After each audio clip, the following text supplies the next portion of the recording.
Hi, today at the Nature Company we're going to be dividing Dancing Lady's ginger. This is Globba, winitii. It's a plant from Thailand's tropical forest understory. When dividing this plant, you can either divide it while it's still growing, or you can divide the dormant rhizomes, which are easier to deal with. But the reason I'm going to be dividing it while it's still growing is so that pre-dormancy it can start growing from its lateral buds, and when it comes out of dormancy in spring, it's already done half the work for itself, and that will produce a bigger plant faster. Okay, now with the potting soils, it needs a well-drained mix that will maintain its moisture levels. This is because, being an understory plant, it grows underneath the large trees, and all the leaves that fall on it provide a mulch which slowly decomposes, feeding the plant. So here we're going to take potting medium in a ratio of approximately 2 to 1 with compost. This is going to give it the extra food that it requires to really grow its best. It's still going to be a nice light mix that's not going to compact too much, and it will slowly subside in the pot, but with the way we're going to be growing it, it will grow quickly enough that by the next season we're going to repot it anyway, and you'll have more and more plants, or bigger, better plants. These globbas are of the ginger family, meaning they are shallow rooted with a rhizome. They need moisture at the upper levels of the soil, so constant watering may be necessary if you're living in a hot climate. High humidity is always good, because with the big leaves they tend to transpire a lot, and without the humidity you'll have to water frequently. Okay, now that we've mixed the potting soil with the compost,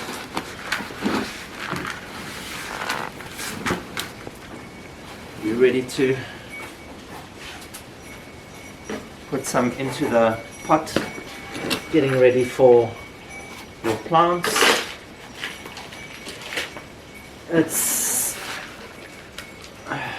You fill your pot up 3/4 of the way, because they're so shallow rooted.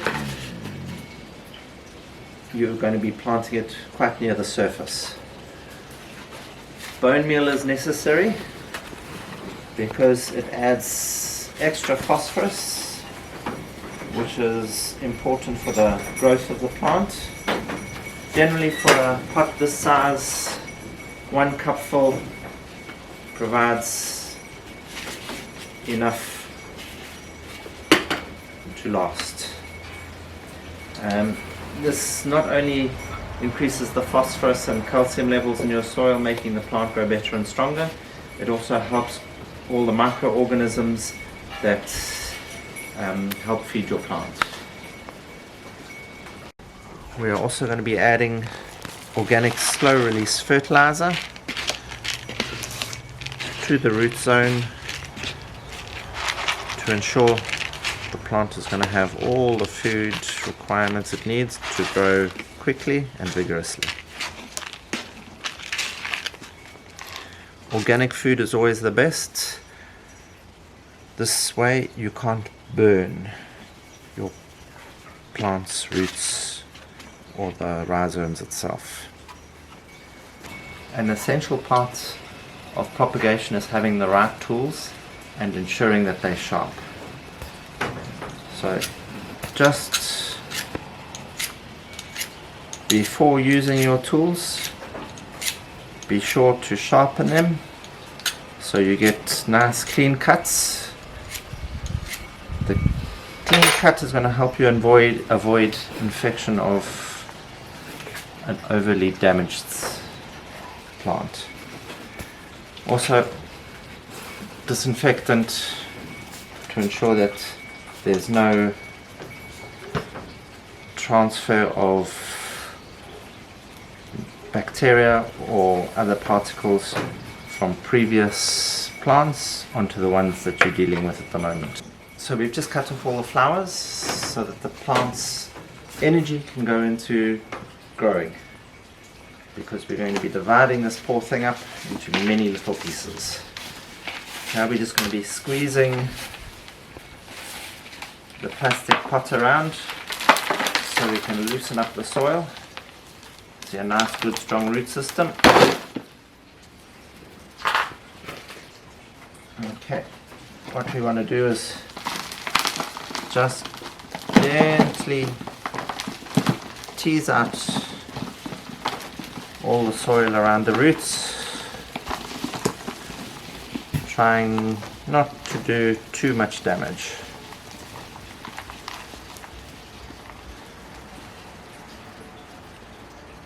Okay, you can see we have some tiny little shoots popping out the side there. These might not survive the stress. Okay.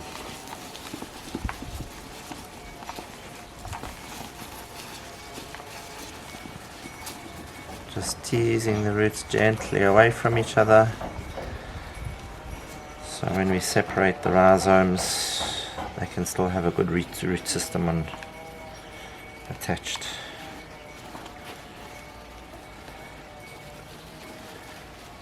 Okay, there we go. There's first one separated.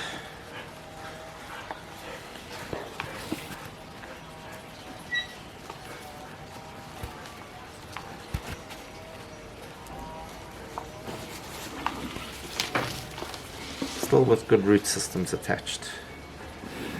That will grow nicely.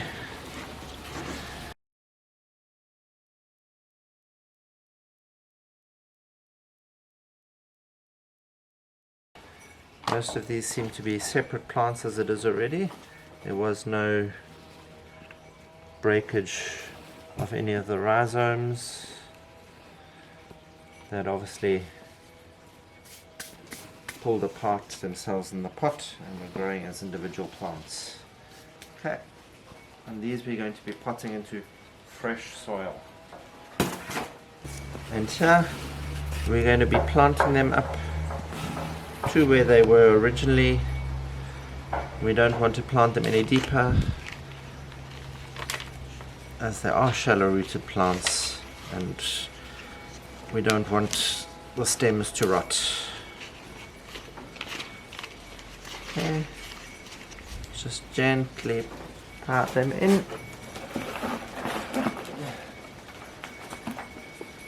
and then fill up around, with it being nice and central, and gently push down. We don't want to push down too hard to cause compaction of the soil and squeezing out all the air pockets. And just to ensure you have the best growth, just stake your plant up. There we go, easy peasy. That will hold it up nice and upright so that its roots can settle in firmly and keep it upright by itself. And there we have it, your propagated plantlet. This will grow quite quickly now, and by winter you'll have had several lateral buds that have pushed through and go through dormancy, and you'll have a plant that will come up with 3, 4, possibly even 5 shoots in the beginning of in mid-spring. To label your plants, especially with plants that go dormant, you wanted to say, do not throw away so that people know there is something in the pot that will come up again, and your bulb or your rhizome isn't wasted. With these globbas being forest understory plants and them being used to having a leaf mulch from the trees, in pots the leaf mulch isn't going to look so good. So what we're going to do is just use some pine bark as the mulch to help retain the moisture into the upper levels of the soil where the plant really wants it. There we go, and that looks quite attractive. In the garden, the leaf mulch is going to be perfect. So if you have any trees which are going to lose all their leaves, try putting it around your globbas and they'll appreciate it. Playing with plants isn't necessarily as clean as most people would like. It's half the fun of it though. But if you use items like this, it's quick and easy to clean up, and it helps keep everything sanitary.